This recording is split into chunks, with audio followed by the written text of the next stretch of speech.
Hi, എന്തൊക്കെയുണ്ട് വിശേഷങ്ങൾ? എല്ലാവരും ഊണൊക്കെ കഴിക്കാൻ റെഡി ആയിട്ടിരിക്കുകയായിരിക്കും, അല്ലെങ്കിൽ ഊണ് കഴിച്ചിട്ടിരിക്കുകയായിരിക്കും. വൈകുന്നേരം ചായക്ക് എന്തുണ്ടാക്കും എന്നുള്ളൊരു ആലോചനയിലല്ലേ.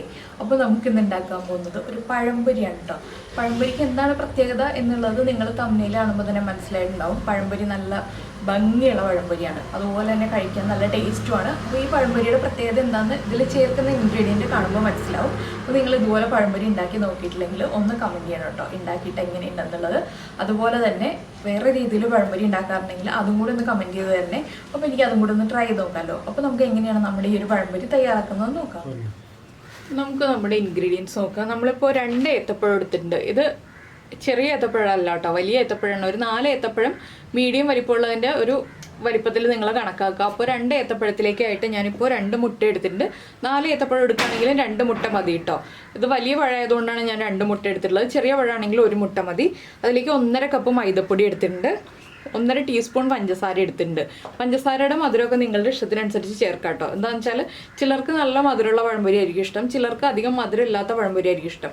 അതനുസരിച്ച് നമുക്ക് വ്യത്യാസം വരുത്താം. പിന്നെ നമുക്ക് ആവശ്യമുള്ളത് ഏലക്കാപ്പൊടിയും അതുപോലെ തന്നെ ബേക്കിംഗ് സോഡയാണ്. ഇത് രണ്ടും കൂടി ചേർത്താലേ ഇതിൽ പെർഫെക്റ്റ് ആവുള്ളൂ പഴംപൊരി. അതുപോലെ തന്നെ ഒരു 2 പിഞ്ച് മഞ്ഞൾപ്പൊടിയും ചേർത്ത് കൊടുക്കാം. അപ്പോൾ ആദ്യം നമുക്ക് മിക്സിയുടെ ജാറിലേക്ക് ഇതെല്ലാം മിക്സിയിൽ തന്നെയാണ് കേട്ടോ നമ്മൾ ചെയ്തെടുക്കുന്നത്. അപ്പോൾ നമുക്ക് വളരെ ഈസി ആയിരിക്കും. പഞ്ചസാര ചേർത്ത് കൊടുക്കാം. പിന്നെ ഞാൻ ചേർക്കുന്നത് 2 മുട്ടയാണ്. അപ്പോൾ വലിയ മുട്ടയാണെങ്കിൽ 1 മുട്ട മതി കേട്ടോ. ഇതിപ്പോൾ ചെറിയ മുട്ടയാണ്, അതുകൊണ്ടാണ് ഞാൻ 2 മുട്ട ചേർക്കുന്നത്. മുട്ടയുടെ ഫ്ലേവർ അധികം താല്പര്യമില്ലെങ്കിൽ 1 മുട്ട ചേർത്താലും മതി. ഇനി ഇതിലേക്ക് നമ്മൾ ചേർക്കുന്നത് ഒരു 1/2 ടീസ്പൂൺ ഏലക്കപ്പൊടി. ഏലക്ക പഞ്ചസാര ചേർത്ത് പൊടിച്ച് വെച്ചിട്ടുള്ളതാണ്, ഇല്ലെങ്കിൽ നിങ്ങളൊരു 3 ഏലക്ക എടുത്തോളൂ. പിന്നെ ഒരു 1/4 teaspoon baking soda. Baking powder അല്ല, ബേക്കിംഗ് സോഡയാണ്. ഒരു 2 പിഞ്ച് മഞ്ഞൾപ്പൊടി. ഒരുപാട് മഞ്ഞൾപ്പൊടി ആവണ്ട. പിന്നെ നല്ല മഞ്ഞ കളർ വേണമെന്നുണ്ടെങ്കിൽ നമുക്ക് കൂടുതൽ മഞ്ഞൾപ്പൊടി ചേർക്കാം കേട്ടോ. പിന്നെ ഇതിലേക്ക് നമുക്ക് നമ്മൾ എടുത്തു വെച്ചിരിക്കുന്ന മൈദപ്പൊടിയും കൂടി ചേർക്കാം. ഇതെല്ലാം ചേർത്ത് ഒന്ന് കറക്കി എടുത്തിട്ട് നമുക്ക് വെള്ളം ചേർക്കാം. ആദ്യമേ തന്നെ വെള്ളം ചേർക്കണ്ട. അപ്പോൾ നമ്മൾ നമ്മുടെ മുട്ടയും മൈദപ്പൊടിയും എല്ലാം ചേർത്ത് ഇതുപോലെ തിക്കായിട്ട് ബീറ്റ് ചെയ്തെടുത്തിട്ടുണ്ട്. ഞാനൊരു 3/4 കപ്പ് വെള്ളം ചേർത്തിട്ടുണ്ട് കേട്ടോ ഇതിലേക്ക്. മുട്ട കൂടാതെ 3/4 കപ്പ് വെള്ളവും കൂടി ചേർത്തിട്ടുണ്ട്. ഇനി ഇത് നമുക്കൊന്ന് മാറ്റി വയ്ക്കാം. ഈ സമയത്ത് നമ്മുടെ പഴം കട്ട് ചെയ്തെടുക്കാം. പഴം നമ്മൾ ഏത് വലിപ്പത്തിലാണോ കട്ട് ചെയ്യാൻ ഉദ്ദേശിക്കുന്നത് ആ വലിപ്പത്തിൽ കട്ട് ചെയ്തെടുക്കുക.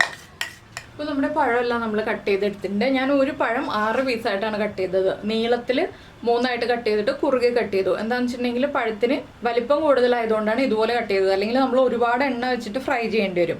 ഇനി നമുക്കിത് പൊരിച്ചെടുക്കാം. അപ്പോൾ നമ്മുടെ ബാറ്റർ ഒരു 5 മിനിറ്റ് റെസ്റ്റ് ചെയ്താൽ മതി കേട്ടോ. ഒരുപാട് സമയം റെസ്റ്റ് ചെയ്യേണ്ട ആവശ്യമൊന്നുമില്ല. 5 മിനിറ്റ് റെസ്റ്റ് ചെയ്തിട്ടുണ്ടെങ്കിൽ തന്നെ ബേക്കിംഗ് സോഡയൊക്കെ മിക്സിയിൽ അടിച്ചുകൊണ്ട് നന്നായിട്ട് മിക്സ് ആയിക്കോളും. അപ്പോൾ നമ്മുടെ എണ്ണ ചൂടാകുമ്പോൾ നമുക്കിനി പഴം പൊരിച്ചു തുടങ്ങാം. ഇപ്പോൾ നമ്മുടെ എണ്ണ നന്നായിട്ട് ചൂടായി വന്നിട്ടുണ്ട്. നമുക്കിതിലേക്ക് നമ്മൾ കട്ട് ചെയ്ത് വെച്ചിരിക്കുന്ന പഴം ബാറ്ററിൽ ഡിപ്പ് ചെയ്തിട്ട് ഇട്ട് കൊടുക്കാം. അപ്പോൾ കൂടുതൽ എണ്ണ ഉണ്ടെങ്കിൽ മാത്രമേ നമുക്ക് കൂടുതൽ പഴം ഒരുമിച്ച് ഇട്ട് കൊടുക്കാൻ പറ്റുള്ളൂ കേട്ടോ. ഇല്ലെങ്കിൽ ഓരോന്നായിട്ടോ 2 or 3 എണ്ണം വീതമോ ഇട്ട് കൊടുക്കുക. ഞാനിപ്പോൾ ഒരെണ്ണമാണ് ആദ്യം ഇട്ട് കൊടുക്കുന്നത്.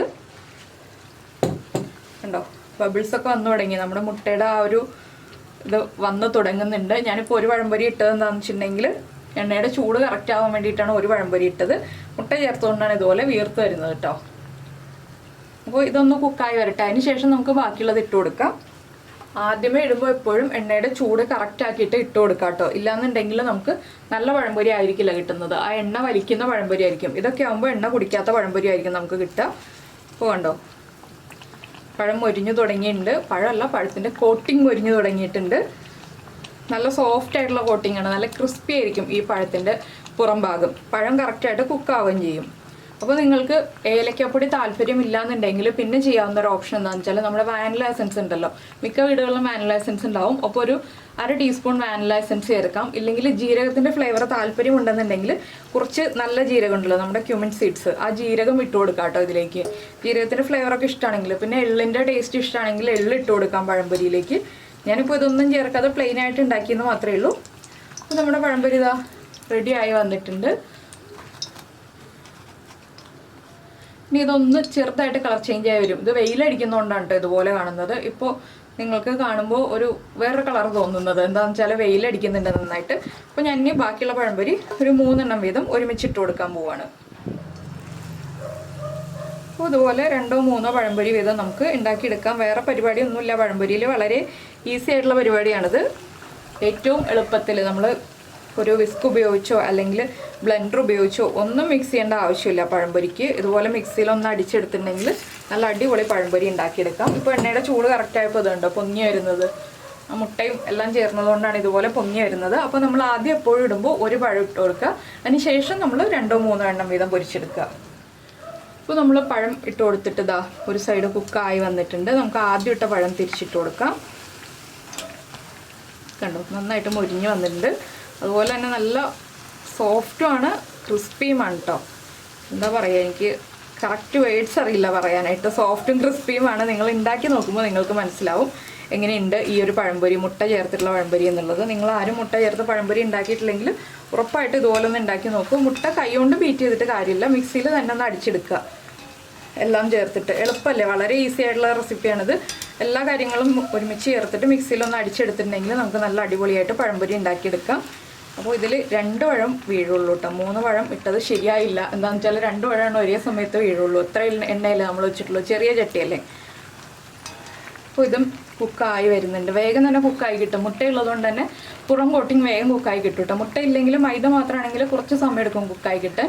ഇത് മുട്ടയും മൈദയും എല്ലാം ചേർന്ന് നന്നായിട്ട് പതഞ്ഞു വന്നിരിക്കുന്നതുകൊണ്ട് നമുക്ക് വേഗം കുക്ക് ചെയ്തെടുക്കാം. അപ്പോൾ ഈ സൈഡും ഇതാ റെഡി ആയിട്ടുണ്ട്. ഞാൻ എണ്ണയിൽ നിന്ന് മാറ്റുകയാണ്. ഇനി എല്ലാം ഇതുപോലെ പൊരിച്ചെടുത്തിട്ട് ബാക്കി കാണാം കേട്ടോ. അപ്പോൾ നമ്മുടെ പഴംപൊരി എല്ലാം ഇതാ റെഡിയായി വന്നിട്ടുണ്ട്. അപ്പോൾ നിങ്ങൾക്ക് ഈ പഴംപൊരി പൊട്ടിച്ച് കാണിച്ചു തരേണ്ട ആവശ്യമില്ലല്ലോ. സാധാരണ സ്നാക്സ് ഒക്കെ വിടർത്തി കാണിച്ചു തരുന്ന പോലെ പഴംപൊരി വിടർത്തി കാണിച്ചു തരേണ്ട ആവശ്യമില്ല. പഴംപൊരി കറക്റ്റായിട്ട് കുക്കായിട്ടുണ്ടെന്ന് എല്ലാവർക്കും അറിയാം. പിന്നെ ഒരു കാര്യം പ്രത്യേകം ശ്രദ്ധിക്കാനുള്ളത് എന്താണെന്ന് വെച്ചാൽ നമ്മൾ മുട്ടയും മൈദയും എല്ലാം ചേർത്ത് ബീറ്റ് ചെയ്യുമ്പോൾ മിക്സിയിൽ ഒരു 3 മിനിറ്റെങ്കിലും ബീറ്റ് ചെയ്യണം. കണ്ടിന്യൂസ് ആയിട്ട് ബീറ്റ് ചെയ്യരുത്. ഒന്ന് നിർത്തി കുറച്ച് കുറച്ചായിട്ട് വെള്ളം ചേർത്ത് ഒരു 3 മിനിറ്റെങ്കിലും ബീറ്റ് ചെയ്താലാണ് നന്നായിട്ട് നമ്മുടെ ബാറ്റർ നന്നായിട്ട് പതഞ്ഞ് പൊങ്ങി വരാം കേട്ടോ. അപ്പോൾ അതുപോലെ ഒന്ന് ബീറ്റ് ചെയ്തെടുക്കുക, അപ്പോഴേ ഇതുപോലെ ആയി കിട്ടുള്ളൂ.